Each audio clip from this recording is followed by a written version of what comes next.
Damn there, you're knocking on the door again because you're about to fight Umar Nurmagomedov. I don't watch his last one, but he was like... He was gassing. I think there's a vulnerability there that I can capitalize on. My mom's like the biggest fan of all the fighting. She like knows who's talking shit about me before I do. Yeah, she don't like people that talk shit about me. So, she ain't a Chito fan. Do you think you beat Helwani in basketball?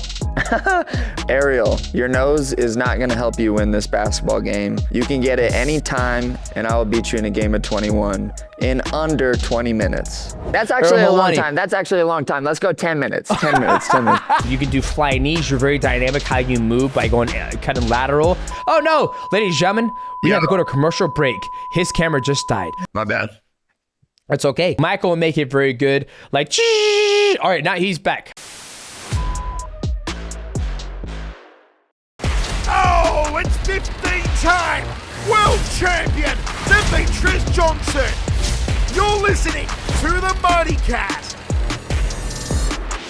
What's going on, ladies and gentlemen? Welcome to another episode of the MightyCast. Today, our guest, his nickname is, I'm gonna sing his song. I don't know the whole thing, but it's Mr. Sandman. Boom, boom. Ring me out too. Bum, bum, bum, bum. Please, ladies and gentlemen, help me welcome Cory Sandhagen to the motherfucking MightyCast.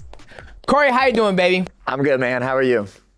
I'm good. Cory, big fan, man. I got introduced to you. You caught my eyeball when you sent Frankie Edgar to the shadow realm with that beautiful flying knee. You hit him. You're going lateral, going back and forth. He came forward. Obviously, he's a shorter fighter. He had to get to you, crossing the void. You throw this beautiful knee. You hit him in the chin, send him to the shadow realm. And that's when you caught my eyeballs when I was like, holy shit, this guy's very dynamic. He's long for the weight class. He moves good. Very impressive, my friend. Very impressive. Yeah, thanks, man. Yeah, that was kind of like, I guess the one before that was Marlon Moraes.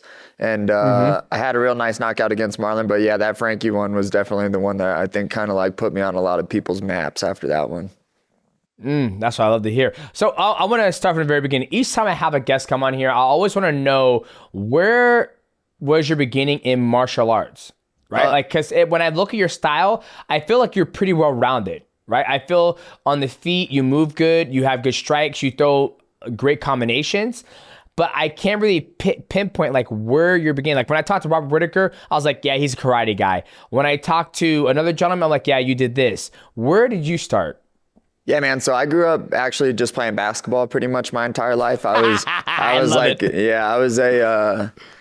maybe like 4'8" going into high school, and I was almost positive that I was gonna be in the NBA if you would have asked me at that time. So I was like pretty gung ho on hopefully getting to the NBA, and then kind of I started to like be realistic as a little bit more of an adult and be like, hey, dude, that's not happening for you. Like, you're skinny, you're not even 6 foot, like that's going to be pretty tough for you. So that's kind of when like the Chuck Liddell, George St. Pierre, like that whole era of MMA was going on. And it was on my TV. I used to really like watching the WEC. So I was kind of getting a little bit tired of basketball. I was watching a lot of like UFC, WEC stuff on the cable that I had way back then when people used to watch cable. And then I signed up. I got really lucky. Nate Marquardt's gym was about 10 minutes from my house where I grew up. So I just signed up at Nate Marquardt's gym when I think it was late 2009 or early 2010, one of those two.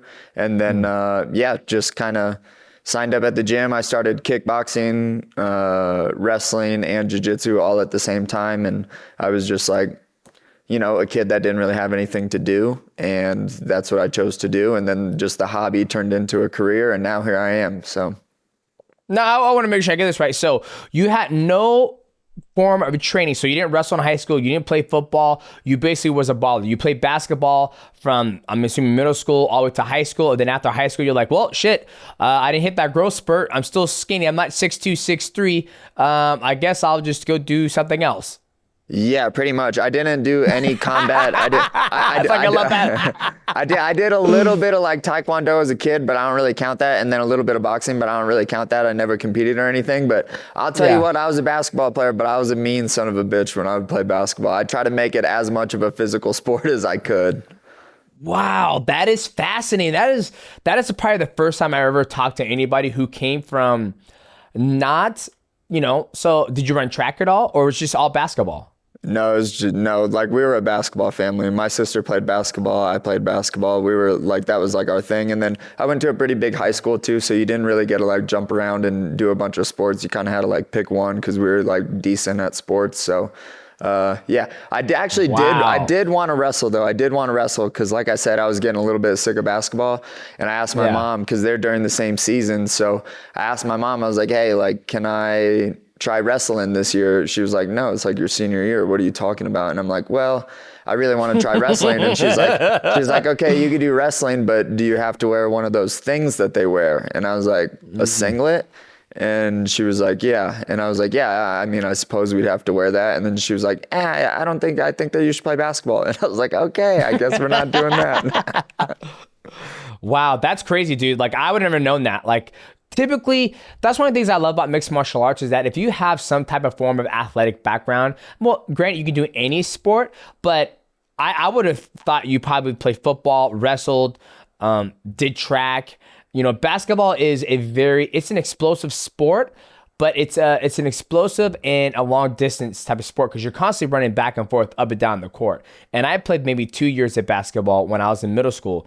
But to hear that you didn't wrestle or do anything like that, and then once you graduate from high school, you're like, okay, I guess I'll do mixed martial arts. You did that, and here you are. You're at the highest level of mixed martial arts. Damn there, you fought for the title against Peter Yan.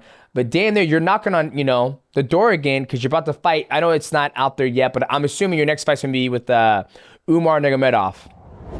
Yeah, I'm just kind of waiting on a date for that. There really isn't anyone else. So last time I spoke with the UFC is they were just trying to figure out a date where they can make us a main event for that, which I know is a little bit difficult considering they're like traveling all around the world now and stuff. But yeah, they want to make it a main event somewhere. They just don't know like the timeline. I'm assuming they're waiting to figure out when O'Malley and Merab is going to get booked and then probably book us a couple weeks before that would be my guess. How you like that matchup, you and Umar? Yeah, I like it. I mean, I spent like 10 weeks getting ready for him already for the last fight that we had, and I was really excited. Like, you know how you never really know how you feel about something until it's kind of like taken away from you. When I got the call that Umar had to pull out of the fight for whatever reason he had to, I remember being like genuinely really bummed because I feel like I really get a kick out of like problem solving this sport. Like I really get a kick out of like the technical side. I get a kick out of the strategic side. Like the physical piece, I think everyone can kind of do. There's better athletes, not as good athletes, all of that stuff. But for the most part, I think that we're within like 10 percentiles of each other. But I get like a real kick on figuring out how to beat these really good athletes and how to beat these guys. Like the Nurmagomedov family has, zero losses. Like I was really excited for the challenge to actually, go out and figure out that problem because he does have a super unique style to him too. And I felt like I was like really, I had like the answer to the problem and I just had to go show the problem. And then obviously the fight got canceled. So I'm super excited about it, man. I obviously, because he is such a unique style, I can't go over too much of, like the ways that I want to approach it. But man, like I'm pumped for it. And like I said, like just him coming from a really long lineage of family members and just like the Dagestani culture in general is really cool to me and in the way that they breed combat athletes. So I'm really excited to just test myself against that. I love that. Damn, train for 10 weeks and then you have to pull out. God. Yeah, I know. I'll be so pissed. Like, can I fight somebody else? Because at the end of the day, that's when we make our money, right? It's like you train for 10 weeks, you're expecting a paycheck after that 10-week camp. And next he pulls out and it's like now you're going to have to wait even further because I'm sure that's the matchup you want because that's probably for the number one contender spot in order to fight the winner of Merab versus Sugar Sean O'Malley. How the hell are you staying motivated? Like, obviously, you did 10 weeks of hard camp. Then he pulled out. Did you just say, okay, I'm going to take, 2 to 3 weeks off? Or did you stay in the gym, keep on working, stay in the lab? Like, how did you cope with that? Because I've done it before where, I was about to fight Ray Borg in Canada. And next thing you know, I got a phone call and they said, stop cutting weight. I was like, why? And he was like, he's not going to make the weight. And I was like, what the fuck? And he got sick. And I'm like, well, this is bullshit. And he goes, you're going to fight him 4 or 5 weeks later. I was like, well, that sucks. I'm at 128 pounds. I guess I got to blow back up and blow back down. So for me, it gets frustrating, right? So I can only imagine for you doing dedicating 10 weeks to this guy.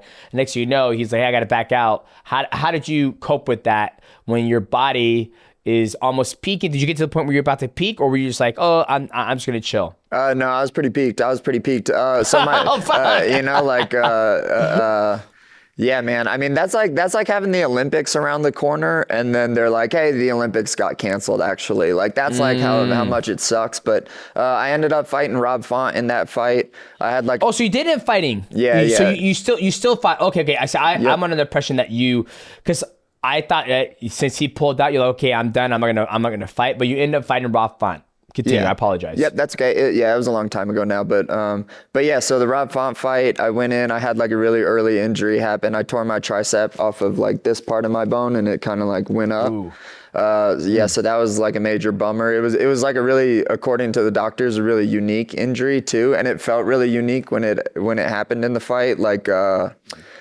It wasn't like breaking your hand. Like I've broken my hand in the fight of like, like I've definitely been like dinged up in ways, but I've never had like a muscle be torn off of the bone. So it was like a weird feeling of like just not being able to be strong in it really at all. When I did, it felt like it was going to like explode. Like there was like a bunch of pressure in there. And, so that kind of was a bummer because the fight was a little bit boring. But that's kind of, the move that you have to make in order to like, secure the dub and make sure that you're not going to like jack up whatever else is going on in there. But yeah, I ended up fighting Rob Font, and like all the credit to Rob Font because he stepped up. He was scheduled to fight someone and then stepped up a little bit earlier to fight me, which I really appreciated out of Rob. So I didn't have to, have the Olympics get canceled on me. But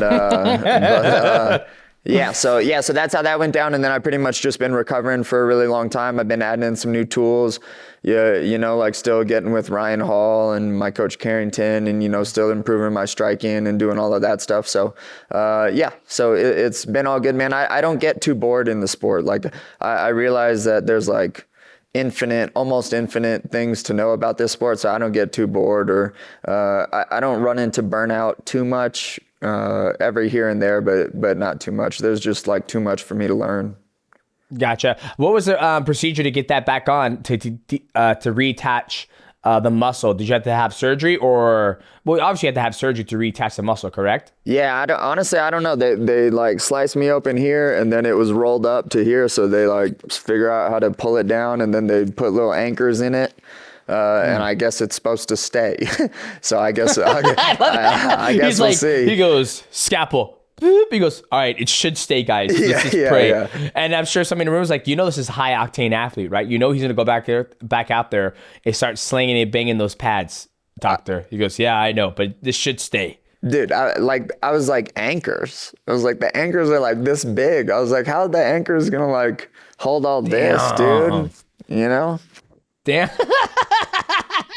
Okay, so how was the recovery? Like, did you do stem cells, peptides, or was it just massage, electrotherapy? What did you do to, speed up the recovery? I just did the normal PT stuff, I find that I've always recovered really good from all of my injuries as long as I don't just like completely go cold turkey and stop doing anything. So I think that the things get healed by the blood circulation. So if you're sitting and laying in bed for, the 6 weeks that you're out and you're not exercising, like your blood's not circulating, you're not going to be able to heal that quick. So I found that whenever I get hurt, I just don't stop doing things. Like I still just keep making sure that my blood is moving, and that actually helps a lot. I went to a PT guy. I work with a really good body worker too. That's why I call her, because she's real holistic. It's like massage, but it's her own kind of style of massage. And she's kind of a magical woman, and she gets me in shape and all of that stuff too. And then also another PT that I go to down here in Castle Rock, also rock solid. So yeah, just having a good team of PTs and then just not being a lazy shit is pretty much how I handle my injuries. See, that's my problem. I'm a lazy shit. After I get done my jiu-jitsu tournaments out, my body's just a wreck. I'm like, oh my God. After my competitions, because I'm doing 6 or maybe 7 matches in a day, instead of when I would fight, it would be 1 25-minute fight and that's it. And then you're not grappling, you're punching, you're moving. So the trauma on my body doing MMA compared to jiu-jitsu is way harder because if I'm going to guys who are bigger than me, like I did the last tournament, my body's just shot. And I'm like, I don't want to do anything. I just want to sit here, have a seltzer, give me some 1942 and call it good. But then when I was in training camp, after I fought Adriano, I would fight and then I would get right back into training and doing jiu-jitsu and move. And I felt I recovered so much faster with the blood circulation plus the cold therapy, the sauna, and all that stuff. But that's a good way to look at it, is not being a lazy shit. But sometimes I enjoy being a lazy shit. Yeah, hey, I do too, man. And there's a time and place to be a lazy shit, but it's not as often as we want it to be, you know? Yeah. Now you got any kids? Married? What's your whole status going on there? Yeah. So I just got married in September, so not too long ago. So congratulations. Yep, thank you. Yep. So me and my wife, we just live down here in a town called it's pretty much Castle Rock, a little bit outside Denver. We just moved here too. I got a couple dogs. One of them is like a little brother and not a dog. And then yeah, man, I don't really do too much, honestly. Like I really enjoy playing park games. So like now that the weather is getting a lot nicer here, I'm a big like spike ball guy. I really like spike ball. Have you ever played? Yes, I played with my kids. They just don't do it right. But I've seen it and I try to play with them. I'm like, you guys get hit the ball. They're like, Dad, it bounces too high over our head. I was like, don't hit it so hard. So I played a game before. Yeah, so I play spike ball. Now we'll probably get kids hopefully going, you know, God willing, like in a couple of years or here. But no, man, I'm pretty just focused on trying to win this belt and then have like a badass last like 6 years of my career. And then and yeah, that's kind of where all my focus is. How old are you right now? I'm 30. I just turned 32 yesterday. Oh, you got another good 6 or 7 years left in that body. You're good to go. Yeah. How does your wife feel about you fighting? She likes it. She's a preschool teacher. So she does that. And then yeah, she comes to all the fights. You know who's the biggest fan though is my mom. My mom's like the biggest fan of all the fighting. My dad for a while there. Yeah, it's really funny. She like knows who's talking shit about me before I do. I love that. Yeah. So what does she think about Chito saying, he was like, you're a fighter, you're not a fucking YouTuber. I'm like, hey, I mean, I'm sure if Cory shows him a check and he's like, maybe I should jump into YouTube. Yeah, she don't like people. She don't like people that talk shit about me. So you know, she ain't a Chito fan. Well, I see. For me, when I saw that, I always think it's very important that athletes start building their brand, right? And I think you doing the YouTube stuff and showing people your mind and the stuff that you know that makes you. Because at the end of the day, you are a very successful mixed martial artist, especially since you didn't even start in a martial arts. Right, you were playing basketball up to you're 18, then you jumped into a gym, you start learning all your mixed martial arts training there. So a lot of people have a lot more years on you and you're successful and you're about to fight for a number one contendership. So when I see you actually taking the time to build your brand, let people see your personality, start doing a YouTube, I think you're doing yourself you're doing a good thing. That makes sense, right? Where when I saw Chito say like, oh, everybody wants to be a YouTuber. And I was like, yeah, because we're building our brand. We're getting our eyeballs. So when next time Cory fights, when you fight Umar Nurmagomedov or whoever you fight next, more people are going to tune in and see the techniques or see how your mind works in live action. Yeah, definitely. You know, like that was something, honestly, I had like a really big challenge trying to figure out for a really long time because martial arts is like, I always describe it as like this like very sacred thing to me. It's like this, it's like my best friend, you know, and putting like a weird, quirky, like disingenuous, like character to it just doesn't really feel right. And I'm kind of unfortunately, and I really mean this, like unfortunately, I'm like a very honest guy and I can't like help that, which kind of sucks sometimes for me. Like I can't like be anything else than like what this is, you know? So, so that was kind of a tricky piece to me just because I am like a thinker about this and thinking, you know, is something that sometimes doesn't always get the, you know, like most clicks or whatever. But Yeah. but sometimes it does, to give all the media credit sometimes too. Like they do a good job of that. So yeah, so just building my brand around being like, you know, kind of a guy that knows a lot of stuff about fighting, not everything, but I think thinks a little bit deeper about how everything works inside like the mechanism of being like a really good fighter and how to win strategically, but also technically, and all of that stuff is kind of like what I care most about and obsess about life anyway. So I figure that's what I'll just make the YouTube channel about. So Yep. And I think you stay with that mindset, and I guarantee you know, you look 10 years from now, you're going to be very grateful that you never change and do different types of reaction. Shit, hell, Michael goes, dude, I need you to do this reaction and I need you to fake it. I'm like, Michael, I'm not faking a reaction. Like, this is my reaction. It is what it is. And he goes, but you're just shitting on him. I was like, yes, because it was a shitty fight. That's why I'm doing it. And our viewership loves it because I'm just honest about it, right? And I tell everybody, I was like, dude, I'm not the best fighter in the world. I'm not perfect. I make a lot of mistakes when I fight, but these are the things that I see when I'm watching this fight, and these are the things that I think people, the fans, would love to see. So I think you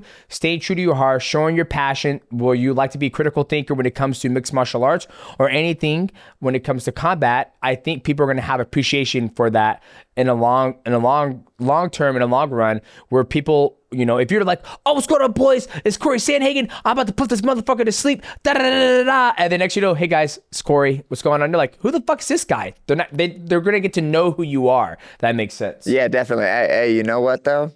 There are some videos out there that I've tried to make like that that have never, we're not ever going to release them, but my producer, I guess I'll call him a producer, but my YouTube guy, Elias, he'll try to talk me into stuff like that because it is like what people enjoy and all of that stuff. But we have made a couple videos and no one will ever see them that are like that because it's just like, it's way too much. They're actually hilarious. Maybe I'll send them just to you.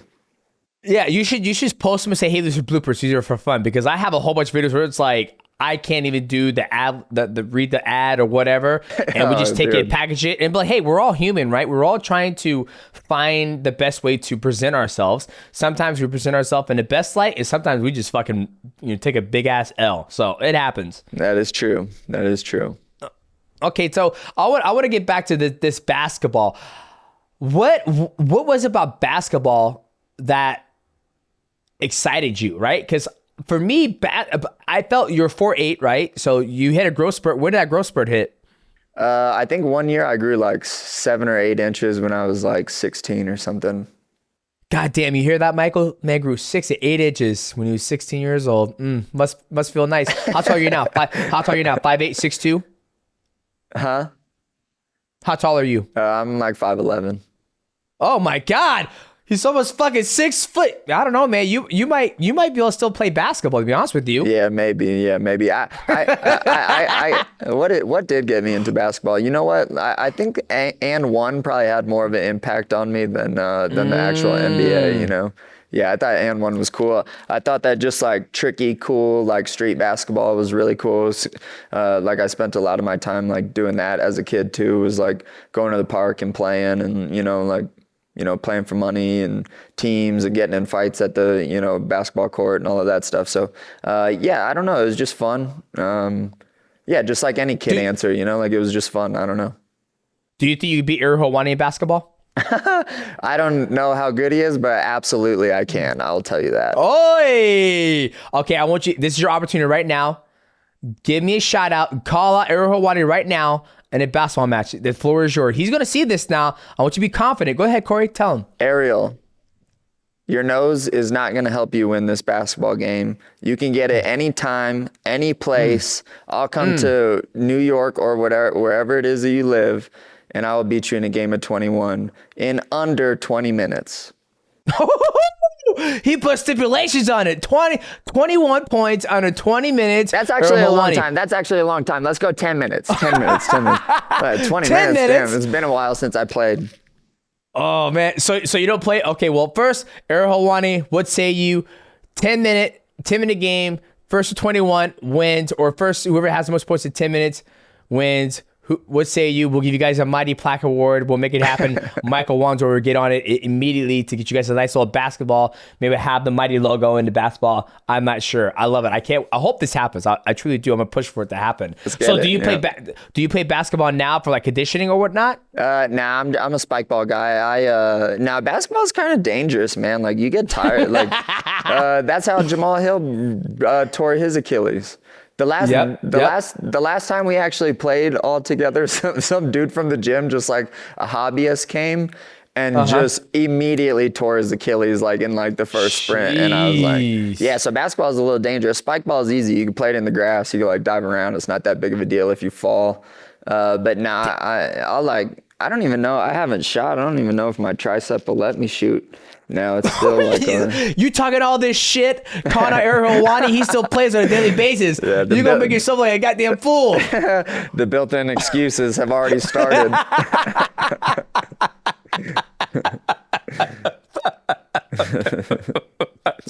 I'm sorry. Because last time I called Ariel Helwani out, same way you did it in basketball, I was like, Ariel, what? You don't want to see this boy. I was shooting, and he goes, okay, so what are we going to play? I was like, oh, shit, you're absolutely serious. He goes, yeah, I was actually fucking legit in college, and he sent me all his stuff. I was like, yeah, about that game. I don't think it's going to happen. So they hear you throwing all these excuses, and it's like, I don't know if I can shoot anymore. I'm like, Ariel going to see this. He'll come for that ass. Hey.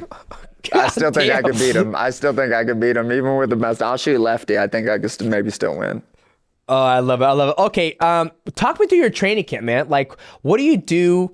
Like, how's your training camp laid out, right? I know we already talked about your recovery. So I'm assuming recovery, there's no sauna, there's no ice plunge, there's no red light therapy. It's just all PT massage work? No, so I do a decent amount of stuff like that. So so I do 12-week camps. And I do really long ones just because I like having like the built-in, like when I get sick for a week, I don't have to like stress about like, oh, am I not doing enough? So, I push real hard, and then I kind of taper really hard at the end there.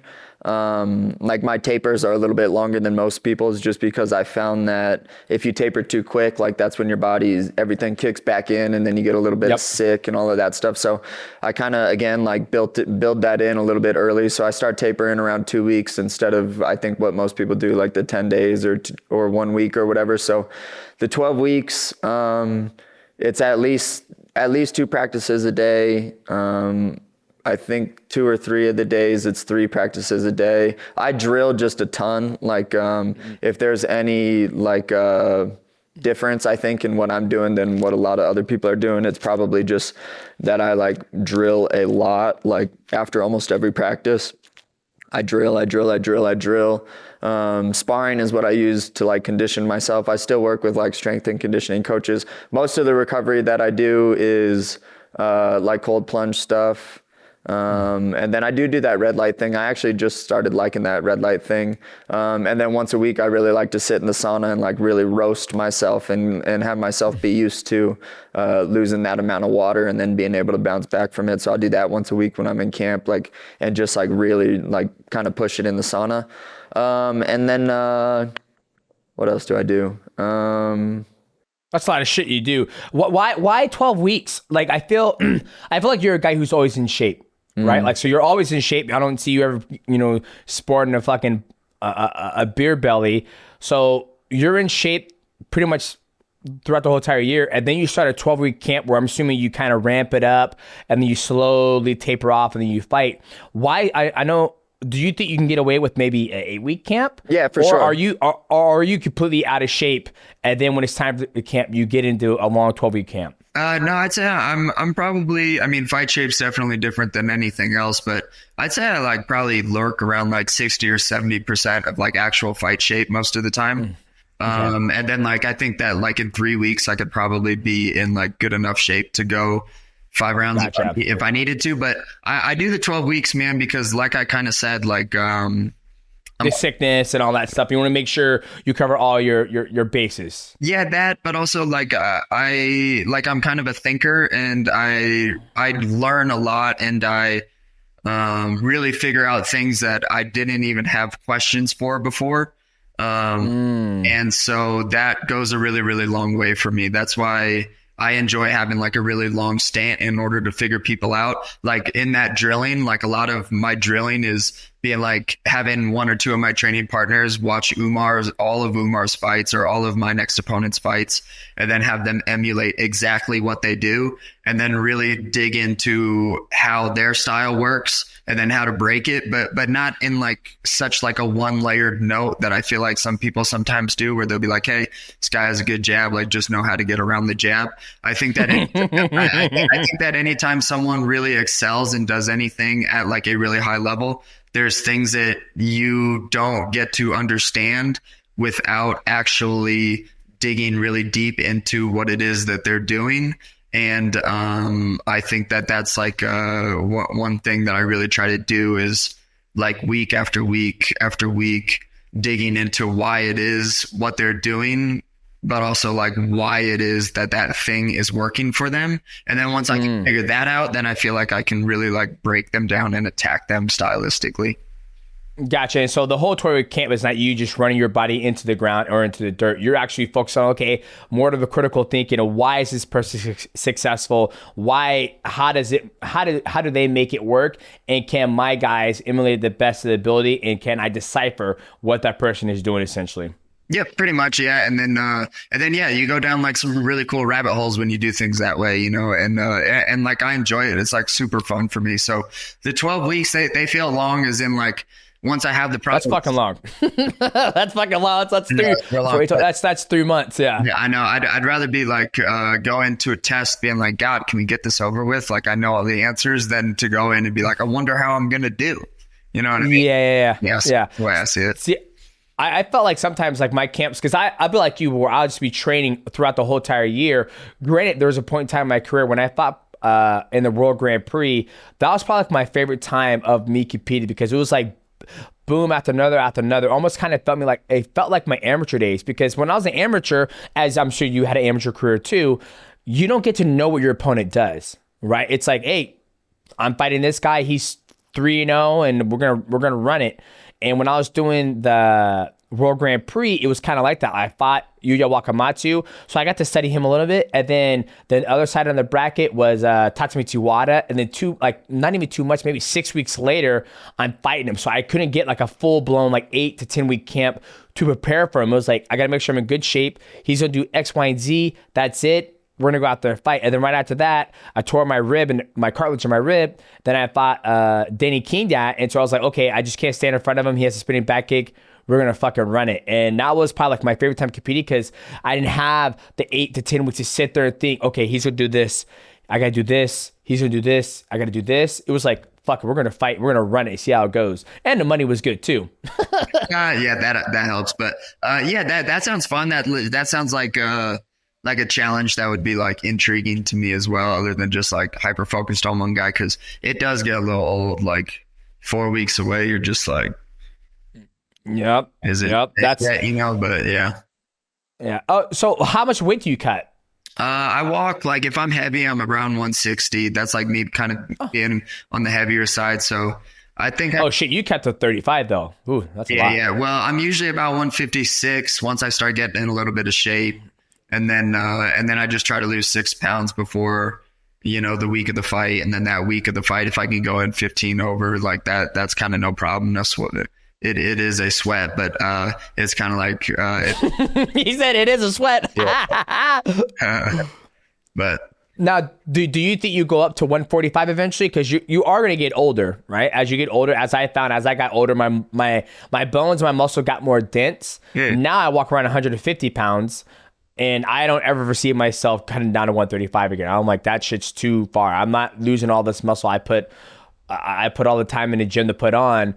Do you see yourself going up to 145, or will you continue to make that cut down to 135? I think that will always be on the table. Like, I think 145 would definitely be really cool. There's also, I think, like an evening out of what's going on in kind of the 35 to 45 and some of the other divisions, where for a while there, it was like so many new names, so many people, and then like it's kind of thinned out a little bit, you know? So I think that there's definitely, I think, going to be some fights for me up at 145 at some point. But yeah, I think that I have the frame and all of that stuff to where I would do just fine in that division. Most of the guys that I train with anyways are 155ers for the most part anyways. So I feel like the strength piece wouldn't be that giant of a deal. When I actually train with 135ers, like people my size, they like feel really tiny because I'm used to, you know, training with just a handful of 155ers. So, but yeah, definitely. I think 145 will definitely happen in the future for sure.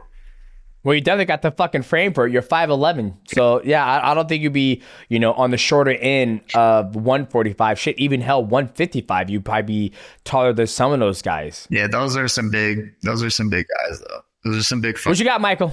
No, yeah, and talking about training with bigger guys, one of those 155s that you just trained with was Justin Gaethje. You helped him prepare for that fight against Max Holloway. So, one, what was that camp like training with him and kind of, you know, emulating the style of Max Holloway? And then also, what was your reaction to seeing that fight? Because it was insane. I mean, it was one of the greatest fights in UFC history, at least in my opinion. And just, I know DJ lost his fucking mind. So I'm just curious, what was your opinion, you know, just watching that fight after training with Gaethje? Obviously I didn't know, you know, like I care about him. So that was like a bummer. Like it took my breath away in kind of a negative way. And then like, I think Dana White described it as it sucked all the life out of the air or the, you know, whatever he said. But it did feel like all of the air just got sucked out of the room. That was my feeling, man. And then even all day Sunday, like I still felt like I was like, I don't know. I just felt like weird after that one. It was incredible, man. Like Max is honestly one of those guys that I really, really look up to, just not only as like a fighter because he's phenomenal and he's been around for forever, but the way he interviews, the way he conducts himself, the way that I hear him speak about the sport and just the passion that he has for like trying to figure out if he's one of the best in the world is like absolutely inspiring. And I try to learn as much as I can from Max Holloway because I think he's just like an incredible fighter, one, but also just like an incredible, like, how do I say this? He's an incredible, like, ambassador. Yeah, he's an incredible ambassador. He's an incredible, like, he's figured out how to make himself like an awesome piece of artwork to like also give back. And I think that that's really cool. Yeah, and I think that one thing that why Max is a fan favorite is he, like you said, he's a bastard. He carries himself very well in the sport. And he's also giving out ass whoopings. And then when he gets his ass whooped, which is very rare, there's no excuses, right? He was like, hey, you know, it is what it is, bruh. Like, you know, you come out there, brother, let me tell you right now, okay? You can get it now. And I think that goes a long way with his fight style and with the fans. And I thought that fight with him and Justin Gaethje, you know, going into it, I felt it was going to be a lot harder for Max to do what he did to Justin Gaethje. But Max never really truly overextends, and he was just sharp and crisp that night because typically when Justin Gaethje fights people, he destroys them. He makes them, like when he did to Tony Ferguson and what he's done to Eddie Alvarez and he's done to all the other guys, like he puts people in a dogfight where I felt like Max did a good job of negating with his footwork, even though he did hit him a lot, but he didn't land the harder shots in that fight. So it was a great fight. I enjoyed watching it. Yeah, I thought one of the most interesting pieces was that Max was able to hurt him a number of times. Like, and Gaethje's not an easy guy to hurt by any means, you know?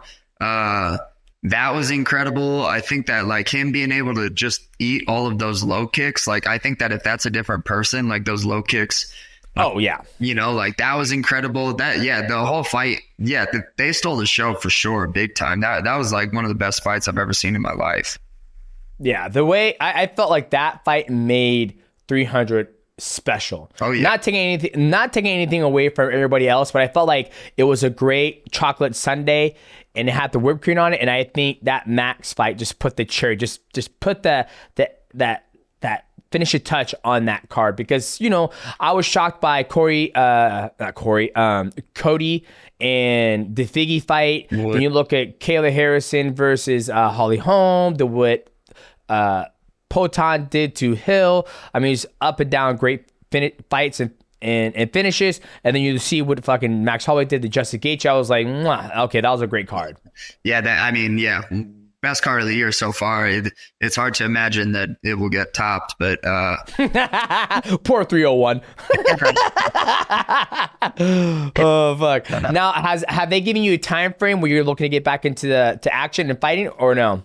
They haven't honestly given me too much of a ballpark. I mean, it's not. I hope it doesn't extend past like September this year. Damn. I wanted to fight in June. Then they said main event, and I was like, okay, fine. July, I don't. I think that the big thing, honestly, is that they got to book O'Malley Merab first, and then put us a couple weeks, or a month or whatever before that. I think that that's probably what they're waiting on, because I do know that they do like to match number one contender fights with, the championship fights pretty close to each other. So I think that that's all that I'm waiting on. So it could be September, but honestly, if my next one's for the belt, I got to wait anyways. So I just hope that Umar doesn't spend all this time training too hard and then ends up getting hurt. And like that was actually one thing that, because obviously we know when we're fighting people much before like everyone else. The public does. Exactly. Yeah. So I heard about me and Umar's fight like pretty well ahead of time. And I was like, man, like, I think that this guy, he appears like an eager guy. He seems like a guy that likes to work really hard.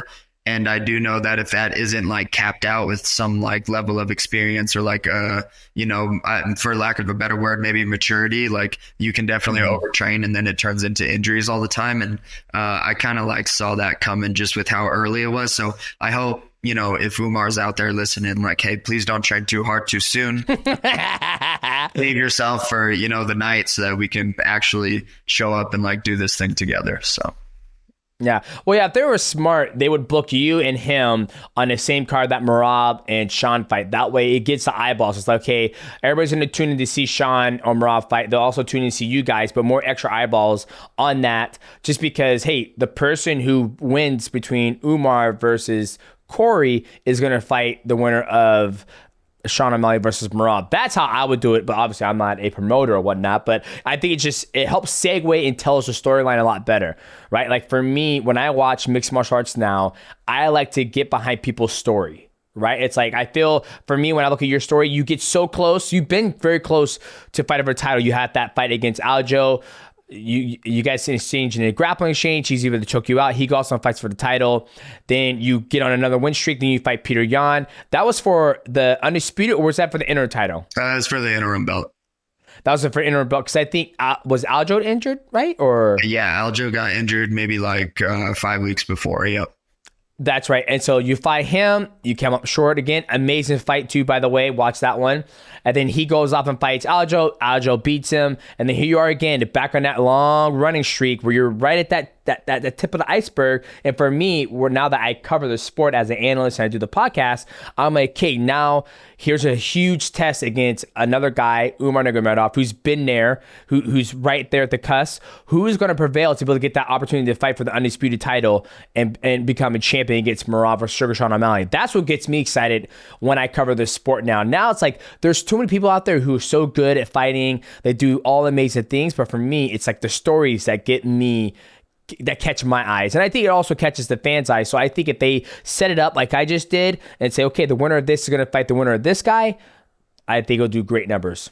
Yeah, I agree. They could do it like that too. But just from like a strategic standpoint, I do really want to fight Umar in a 5-round fight also, just because I don't know, watched his last one, but he was like... He was gassing. Oh, I mean, he was working hard though, so I'll give him that. Like it was well within like the realm of reality for him to be that tired because he was working real hard. Like he wasn't relaxing too much. So, but that fool was really huffing and puffing during that interview. So I think there's a vulnerability there that I can capitalize on. They should start doing that. They should make co-main events when it's going to be for a title fight for the next fight. They should just do a 5-round fight. I mean, at the end of the day, I mean, they can dictate. What's the difference of it being a main event? Get 5 rounds. Why can't a co-main event, if it's for the number one contendership, like no matter what's going to happen, you guys are fighting for the belt, or whoever's fighting for the belt next should do a 5-round fight. It could be co-main event or a main event, right? Main event's already done, but why not? It's not like, the athletic commission is going to be like, oh no, you can't do it. It's not a main event. It's not a title fight. There's no don't see what another 2 rounds could do. So Oh yeah, I mean, we'll see. Yeah, they can do whatever they want. I think it'd be cool if all the fights were 5 3-minute rounds. I think that would be cool. And then the main events or the title fights would be 5 5-minute rounds. I think that would be cool. You said 5 3-minute rounds? Yeah, I think that would be cool. That would like change, I think That'd be a fucking sprint. it would give people what they want, which is watching people whoop each other's asses. Knock out. Like, the odds of that would go big time up, I think, in 3-minute rounds. So how do you feel about 10-minute round, like 10-5? Like a 10-minute round? Yeah. Well, I'm cool with that too. That would be really exciting, but you'd definitely get guys like getting really, really tired, I would guess. Whereas in like a 3-minute round, like those, like you could get some super athletes in there, like knocking people's heads off for real. So that could be interesting. It would be a blitz, because that's what I remember when I was fighting, when I was a champion and I was fighting 5-5. So I was like, okay, I get a little time to take my time and dissect and just let the gameplay kind of come to fruition. Then when I went back down to 5-5-5, I was like, what the fuck? I was like, it's the first round counts. You got to go get it. And then the second round, it's like, all right, I'm starting to implement my game plan. And the third round's okay, I should be finishing you now. But losing an extra 10 minutes makes a huge difference for a guy like me who likes to set stuff up, look for my angle, especially being the smaller guy in the division. It's like, okay, I got to work my way to that instead of, I felt in my early days of my career, I was so gung-ho trying to get the fight over. But now I'm like, I'm going to take my time. I got 25 minutes to get this shit done. When I see the shot, I'll take it. If I don't see it, I'm just going to beat the shit out of you for, 25 minutes. Hey, that's cool. I was actually just watching your fight against, the guy's name was Adrian Moraes. Oh, Adriano Moraes, yep. Yeah, the second one. I was actually watching that second one just the other day, and I was like, damn, like you had a lot of confidence in like running that game plan. Like that's like because there's a couple where I think round 1 and 2 were like really, really tough rounds, and then you just like, and then like you said, you started implementing your game plan, and then you just like took over the fight. It was amazing. You're Thanks, an amazing man. Fighter, by the way. Earlier when you were like, I'm not the best fighter in the world, you are the best fighter in the world. Thanks, man. Yeah. I think what changed my mind on that is when you have to when somebody's training for you for 8 weeks to 10 weeks, they're going to be in the best shape of their life. They're going to know everything you do. This would kind of like made me fall out of love with competition, to be honest with you. Like I never talked about this, but it made me fall out of love with competition because everything that person is going to do. He's going to be in good shape. He's going to know not your game plan. He's going to know what you're going to do. And so for me, it's like, okay, how do you approach somebody when you know they know what I'm going to try to do to them, right? And so when I started thinking like that, I started to get bored, and I'm like, okay, that's why the game plan with him is like, just walk and fight him. Just walk forward and force the fight. And now when I watch people fight, I was like, dude, just go fucking fight. Like, and then my coach told me, he goes, okay, Matt, he never tells you what you're good at. Like, he just doesn't do that until like the very end of your career, I guess. And he always told me, he goes, you prevail when you just fight people. Yeah. And I was like, okay. And he goes, here's the reason why. It's because when you start fighting people, they start making mistakes, and you're athletic enough and intelligent enough to capitalize on their mistakes. So if you never go and fight people, you'll never be able to shine and actually capitalize on their mistakes and use your intelligence. And so that's when you see a huge shift in my career, how I fight now, where it's like, I just go in there and I just start fighting people. I get hit a lot more now, but I'm also being a lot more exciting, and I'm actually getting more finishes because now I'm just like, okay, here we go. I get in there with the Muay Thai stance and I just start fighting. Even the same with my jiu-jitsu game. It's like, Bibiano's like, DJ, you got to be slow. Don't expose yourself. I'm like, Bibiano, I'm a fucking panther. They got to catch me. If they don't catch me, then I'm just going to be all over them like white on rice. And so for me, with the Adriano fight, the second fight, and then, the Rodtang fight, where I just like, okay, I got to push the fight. Then the second fight with Adriano, even the third fight, I wasn't able to finish him. But that's also because he wasn't really opening up. But, I feel like that's where my style kind of went to, where it's like, and that's also made me fall in love out of competition because, okay, I'm fighting this guy. Okay, I got 10 weeks to prepare for him. Okay, we fight. It's, all right, it is what it is. Now when I do jiu-jitsu, it's like, hey, you got 8 motherfuckers in your bracket. Do you know what they do? Nope, I can't wait, because it's like a breath of fresh air. Even now, when I compete in my next competition, my coach talked to me. He goes, hey, you've been looking at what the technique they've been working? I was like, nope. I don't care. I'm just going to go out there and wing it. And he goes, wow, you're very brave. Dang. Okay, so wait, so let me get this right then. So it made you not love competition as much because it felt like a really tedious task to try to learn all their moves and then like counteract that, and then it just like wasn't very exciting. Whereas now you're just like, I'm just gonna go after this guy and he could try to do what he wants, but I'm gonna just win. Yep, pretty much. Cool. Yep. All right. Yeah, because it was funny. I was training Henry Cejudo. Henry was like, this is the second Adriano fight. He goes, dude, don't kick him. Yeah. Don't kick him. He's going to take you down. And I was like, I'm going to fucking kick him. He's going to take me down. What the fuck is he going to do? Pass my guard? I'll see you try. And I go out there and I kick him. He takes me down. He's trying to pass my guard. And that's where I did most of my damage in the second fight was off my back. And then I come back and train Henry. He goes, I told you not to kick him. I was like, yeah, but look, I kicked him and look what set up that knockout is me faking the kick. And then he threw the left hook and I end up with the right hand. Like, I'm willing to put myself in the fire in order to get a higher payout, right? So it's just a different mindset that happened for me because, like you're doing 12-week camps and you're sitting there studying every single thing this person's doing, and then eventually you go out there and you try to solve that problem. For me, it just became, I really enjoyed my amateur days where I was like, I'm going to fight this guy. I have no idea what he's going to do. So it gave me the opportunity to test my curriculum and test, like, if I was to come fight you right now, I'll be, okay, I'm going to go through and test my curriculum. Okay, inside kick, find my range against Cory. Okay, now I'm going to see how his rhythm is. Okay, that's his rhythm. Okay, that's very nice. Oh, I show a right hand. Oh, he didn't flinch. Oh, so I'm going to try to hit him. I get to go through that dissection. I get to dissect you as we fight. When I dissect you, at the gym, watching you, it's kind of like I've taken away that fun, if that makes sense. That's actually really cool. So pretty much I'm interpreting this as you became such a badass that preparing for guys got boring and you were like, fuck it, we're just going to fight these guys. For the most part, yeah. Because it came to a point in time where Matt was like, okay, we're doing this. I was like, Matt, I don't want to watch him anymore. I was like, I'm so focused on what he's going to do. I don't want to do that anymore. Like, I want to make sure if he shoots, my takedown defense is good. And as long as I don't overextend, and it's funny, if you go back and watch my fights now, my early career, I would throw a lot of overhand rights. Now, I don't throw any overhand rights. I'm like, I throw overhand right, I'm out of position. I just, as long as I don't put myself out of position, then there's nothing he can do to me. And then that's where it's like I felt like my game went from here to like just fucking skyrocket. And I was like, and I told Matt, I was like, why didn't you tell me this before? And he goes, I figured you'd just find out the hard way. Yeah. So it happened. So, but that's just me. That's cool. Wait, so the position piece is the thing that like really sent, did I get that right? Where you stopped throwing overhands because it became more about your position than it became about other things? Yes. Okay. Yeah. That took like positioning and always being on balance and not trying to rush and get to people and just forcing the fight took my game to a whole nother level. Like when I work with people now and I start working with them, I'm like, oh my God, like I see everything a lot clearer. To before I'll move like a fucking jackrabbit. I'm like, I have to move because I have to move. And Matt was like, stop moving. Just stay there and wait.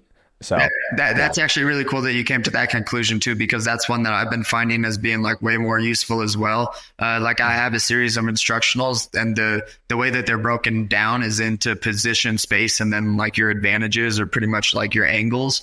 But me and my producer guy over there, Elias, me and him train a lot. And we're finding like massive benefits in what you're saying, which is pretty much if I never leave position, you should never be, like what can you do to me? And I have like all of my fingers on all of the triggers if I'm like in the correct position, and I can hit you with anything. It can be a low kick, even though you'll catch it or like whatever. But as long as I like come back into position or whatever, like it's like position is king. I used to think it was space, but now I think it's position. Yeah, I think it's position and mastering the void, the distance between you and your opponent, like the void. And everybody's like, why do you call it the void? And I was like, because my whole entire career, that was the thing that made me so scared about fighting, is that I don't know what, especially fighting a guy like you who's 5'11", you have this massive reach advantage and you can do flying knees. You're very dynamic how you move by going cutting lateral and throwing those flying knees, or just that standing knee for a guy who's 5'3". Oh no, ladies and gentlemen, we have to go to a commercial break. His camera just died. But don't you worry. Cory, be right back. Sorry, dude. Can you hear? No, you're fine. Oh, okay. Oh, yeah, I can hear you. Yeah, your camera just died. My bad. That's okay. I just did a good job. Michael will make it very good. Like, all right, now he's back. Ladies and gentlemen, Cory is back. The Sandman, he is back. His camera died on his, the battery died on his camera, but ladies and gentlemen, we got him back. We're going to finish this bad boy out. We were talking about like what just change different levels of our positioning. There's that you could do to us. And I totally agree with you. Like, I felt like once I found that kind of just made everything a lot more easier, essentially. Yeah, nice, great. Yeah, I'm actually glad that we got this fixed because I want to hear more of your points. But okay. I don't want to like hog too much of the conversation, but I gotta ask. No. Okay. This is a we should shit, baby. Go ahead. Cool. Okay. So you're saying that it's position, and then you're also saying like the void, which I just use the word space. Yep. And then how about like advantages? Do you have any like advice or anything to someone that I guess like, because for a long time there for me, it was hard for me to be like, okay, I can be defensive, I can keep position, I can keep space, but like, when do I start to actually hurt and attack this person? Yep. I call those advantages, but how do you like go about building into that? Yep. Feints, controlling distance to void, getting behind the shoulder, right? Like everybody's like, man, when's that kill shot gonna land? Like, when do you pop, like land the kill shot? And I always try to be behind the shoulder or the shot that they don't see. Okay. Or just, making them bite on their feints. Like pretty much the same thing you did with, what's his name? Frankie Edgar. You went lateral. He comes into the void. You throw the flying knee. You hit him right on that. That was a kill shot. And you think about it, you weren't out of position. You were in the air. So if he was to grab you or anything like that, you would have been able to come down, do the wizard, get on his face. You would have been able to been athletic, right? So getting behind the shoulder and then also making them miss is what I like to try to take, as you would call it, advantages. I call it like setting up my kill shot. That way, when I get there, I get the kill shot. Because like you said, when you're fighting guys who get to prepare for you for 8 to 10 weeks, it takes longer to get to that kill shot just because they're in great shape. They're the best of the best at a world-class level. So the mistakes they make are going to be very few. But if you force the fight, right, then the mistakes are going to start to present itself because you're jumping into the fire. Like, that's what I like about Ilia because he puts himself in that fire in order to see those mistakes get exposed, and that's why he gets to knock everybody out, essentially. Just like with, you look at Justin Gaethje versus Max Holloway, that knockout came relevant or appeared because Max was like, hey, let's do it right here. Let's just go. And they just start balling. Then he went pop, pop, pop, hit him with that right hand. And that whole entire sequence of exchange, you look at Max's positioning. Yes, his hands are down, but his feet are planted and he's in a position to be able to take shots and also give a harder shot. So that's, it's a very hard conundrum to solve because in order to get that kill shot, or in my mind, to get those advantages, you have to put yourself in the kitchen and start cooking to see what's going to present itself. And if you never put yourself in the kitchen, it's going to be a lot harder for you to get those advantages, in my opinion. Yeah, definitely. There's definitely this trade-off where like I have to leave my position in order to attack. Like, you could argue that like me throwing a jab is like me leaving position to a certain extent because now I don't have all my fingers on my triggers and I'm like a little bit compromised in the ways that I can defend myself and stuff. But without that, then like there's no winning. But yeah, okay. So my advantages are pretty similar to yours. Yours sound like you do them when you're on the shoulders, which is like an angle, Yep. And then like anytime they swing at you, like we were just talking about, like they swing at me and they miss or I block or whatever, their position is semi-compromised at least a little bit. And then the other time I notice is just like when people get tired or they start back like this or whatever, then those are like the really easy ones. But okay, cool. It's good to hear that like a lot of the things that I'm like thinking in my head are like very similar.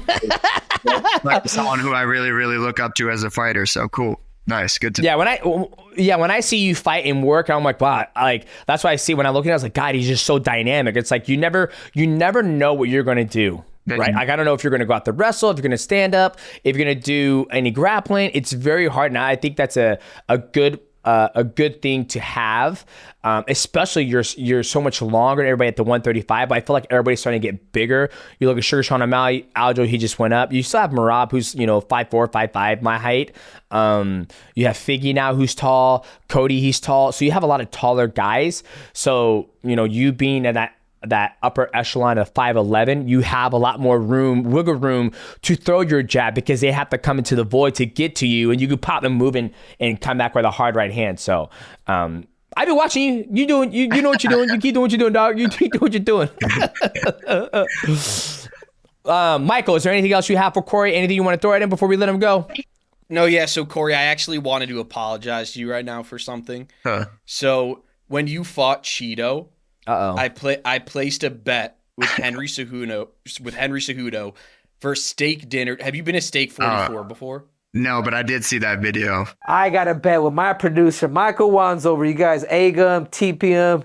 I'll send you guys his address later, but I got a steak dinner for 2 at Steak 44 here in Phoenix if Cory Sandhagen wins. I didn't know that was you that he made the bet with. That's funny. So I made the bet. I made the bet. I don't know why I had a feeling Chito had it, and Henry was telling me like, Cory's gonna kick his ass. Like, are you sure you want to do this?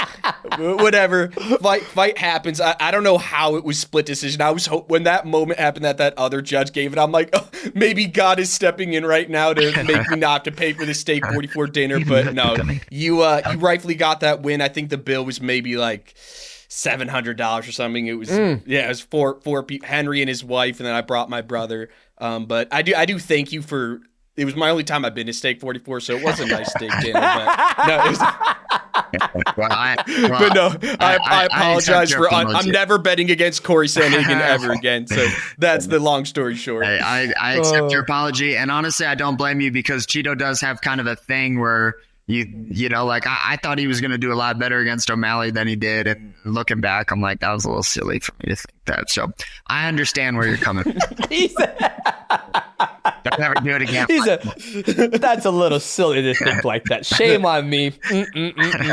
No. The only other thing is always something that's important with us. We want to put the spotlight on other YouTubes and other MMA YouTubes. We just did it. We had Israel Adesanya on, and we made sure to put his staff on camera and stuff because we think it's important for, as DJ said, like for MMA fighters to build their audience, and YouTube's been great for us. So I just wanted to give you the platform to talk about your YouTube. You're doing a lot of cool things there. So how has your experience been on YouTube so far, and what kind of content it's good. Could fans expect? On my YouTube channel, mostly what we do is just fight breakdowns of the fights that happened at whatever show happened that week. But I tried to stay more in like the realm of like the technical, like strategic components of what's going on. I don't really care for the drama piece too much, even though I do like a good two guys hating each other or whooping each other's asses. I do enjoy that. But on the YouTube channel, we kind of just talk about what happened in the fights, like on the more specific side of things, and not just like a quick blip on like, oh, he landed a really good overhand right. Like we talked about why it was set up and, all of that stuff. We fuck around with vlogs and some dumb shit sometimes too. So sometimes that's fun. That's it. Open to comments and stuff like that. So if you guys are going to go check out the channel, like definitely, give me your 2 cents because I'm new to it a little bit. So, yeah. At Cory Sandhagen MMA. Right now we got 500,000 plus subscribers. Go hit that subscribe button for Cory Sandhagen as well. Do him a favor. Yeah. Yes, sir. Cory, now, is there anything else you want? This is the opportunity for you to let the fans know where they get you. You just gave your YouTube. We're going to follow you on Twitter, Instagram. I don't know if you got an OnlyFans, if you got a Patreon. This is your opportunity to let the fans know where they can find you and what you got coming in the pipeline. Obviously, you don't have a set date between you and Umar NURMAGOMEDOV. As we all know, shit could happen. You could be fighting next for the title. But what can people expect from you, and where can they find you? Yeah, my Twitter just got hacked, so I'm actually the process. I talked this much shit on Twitter on Chito, and then my shit got hacked, and then like I have to make a new one. So that's karma working for me, but or against me. But yes, I'm in the process of making a new Twitter. I'm on Instagram a lot. I make a lot of posts on Instagram, just Cory Sandhagen MMA. I sell instructionals on CorySandhagenMMA.com. Anything to do with striking, there's a bunch of those ones on there. There's one on performance mindset that I did with my sports site, or I guess I can't call him a sports site because he doesn't have a doctorate, but my sports performance coach, I did it with him on there. So yeah, just Cory Sandhagen, MMA, everything. And yeah, I appreciate everything that, you know, the fans follow in and all of that stuff. And next one's against Umar, and all that I really ask of people is that they just watch my fights and, you know, like kind of just appreciate the art of all of it. So that's all that I ask. I love it. Before I let you go, where did your nickname come from? Oh, that's kind of just, Sandhagen is just such a horrible last name that I had to go. What the fuck? Easier to say, and, you know, just like, I don't know, growing up, like, hey, what's up, Sandman? Like, that was just kind of something that people would call me every once in a while. But mostly it's because Sandhagen is just such a horrible last name, and I had to go with something easier to say. Well, I'm going to pretend, Michael, I want you to edit this part out. I'm going to say his nickname's Sandman because we put motherfuckers to sleep. Okay, ladies and gentlemen, if you enjoyed this podcast, make sure you like, subscribe, but also hit the bell to know when we go live, leave a comment, and go do yourself a favor. Go follow Cory Sandhagen, aka Sandman, on his YouTube, and also when he gets his Twitter back up and running. Ladies and gentlemen, this was a treat. We see you at the next one. Cheer. Well, damn. Don't leave, Cory. Okay. That's fucking hilarious. He's like this. It's fucking hilarious. What's going on, ladies and gentlemen? Welcome back. Welcome to the Mighty Recap. And we basically just talk about what we just heard from our guest. Our last guest was Cory Sandhagen. And I think the biggest thing that I enjoyed talking to him about was I did not know he played basketball throughout his whole entire life. He's a baller. And then after he decided he wasn't grow tall enough, wasn't 6 foot, wasn't big or whatnot, he decided to jump in mixed martial arts. That came way left field. I was not expecting that whatsoever. No, yeah, I was surprised too because basketball doesn't seem like a great base for MMA. Like we just had Tim Welch on the MightyCast. He blew his Achilles playing basketball. We had Jamal Hill on the MightyCast. He blew his Achilles playing basketball. So I was surprised to hear that, but I could see it from like a movement standpoint. Like I bet, yeah. I wonder if he was like one of those Pete Maravich swaggy kind of players or not. I wish I got to ask a little bit about his style. But if there's one thing though, we are gonna get that game, Ariel Helwani versus Cory Sandhagen, and it's gonna be on our YouTube. So Ariel, how many interviews does Ariel owe you? You know, he could do this favor for us. We're gonna get all those views, game to 21, and who are you taking in that matchup? I'm taking Ariel Helwani. Ariel Helwani.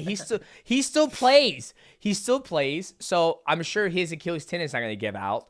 I think, you know, from the record, you know, that's shown Jamal Hill, Achilles tendon, Tim Welch, Achilles tendon. I think the third one could be, you know, I'm going to knock on wood. Hopefully it's not Cory Sandman, but I don't like the track record that us athletes in mixed martial arts have going for us of playing extracurricular activities that are going to destroy our bodies in the long run. But that was probably the biggest thing that shocked me in this interview is that he did basketball. Like I would have thought he maybe wrestled, played football, some type of sport where it's more physical. But for him to play basketball and to be able to be at a high caliber mixed martial artist, there's people who spend their whole lives doing jiu-jitsu and wrestling who don't ever get the opportunity to even fight for an interim championship. And here he is, a baller in basketball, having an opportunity to compete at the very highest level of mixed martial arts. That was probably the biggest thing that I found very cool and very interesting about Cory. And his long camps, the 12-week camps, that's pretty fucking long, man. Like, that's a long camp. But you can tell that he's a critical thinker. Like, he wants to know the ins and outs of his opponents and how he's going to solve that problem when he gets into the fight with the athlete. Yeah, not to stroke your ego, but it does, from my perspective, say a lot about the guests when they want to just get as little bit of info as you as possible when they have you there. Like, I thought it was cool towards the end how Cory was just almost switch roles and he started interviewing you. Like, I think it's cool that he was like, hey, I have, you know, someone here who has 11 UFC title defenses or whatever. I probably should ask him some questions and get some insight. So for me personally, it was cool seeing like, man, this guy wants to learn. The way he like looks at MMA. I think those are the guys that are the smartest. Like just such, you could hear by this how he thought about distance. Like, hey, we tried something at the gym where we realize it's more about being in position. Like, that dude just knows MMA and just loves it. Yeah. And you can tell when he fights too. Like, he's never really out of position, right? I feel like the only fight that he did where he was out of position a lot was going back and forth was him versus Peter Yan. But, obviously some people get caught. I mean, yeah, that's right. He threw that spinning back kick and kicked Marlon in the head and finished Marlon, I believe. I have to go back and watch that fight, but I do remember that, him doing that. But I feel for the most part, he does a good job going lateral. When he threw that flying knee against Frankie Edgar, like, he's very dynamic in the way he approaches this fight. So it's always very hard to tell what he's going to do. You know what I mean? And I think him fighting, let's talk about his next fight potentially. Umar versus Cory. I like that fight. It's a tough fight for both those guys because Umar has a very, very extensive grappling background, very good stand-up. He has a beautiful high kick that he throws and a body kick. Cory's very dynamic. I would say they're both the same size because I think Umar is probably like 5'10", maybe 5'11". Cory's 5'11". So it's going to be a void battle. Who's going to get themselves in a position to be able to land that kill shot? And is Umar going to use that wrestling background that the Nurmagomedovs are so good about and just smash him and take him down and smother him? Because in the past, Cory has been choked out by Aljamain Sterling. So that's going to be the X factor is, can Cory keep Umar guessing and can Umar get him on the ground? That's how I feel that fight's going to play out. Whoever could do what they want to do in that aspect is going to win that fight. Of course, I don't want to look past that fight, but what do you think about a Sean O'Malley Cory Sandhagen matchup? Because for me personally, as a fan, that might be like, I'm trying to think of everyone on the roster right now. If you could fantasy book two guys that are in the same division, dude, I would love to see Sean O'Malley versus Cory Sandhagen. Dude, that'd be a sick fight. Once again, I think that's gonna be just straight stand-up battle. Because I feel like I don't remember Cory doing a lot of wrestling. Not saying that he can't, but I see him, doing a lot more stand-up than anything else. And that's all Suga does.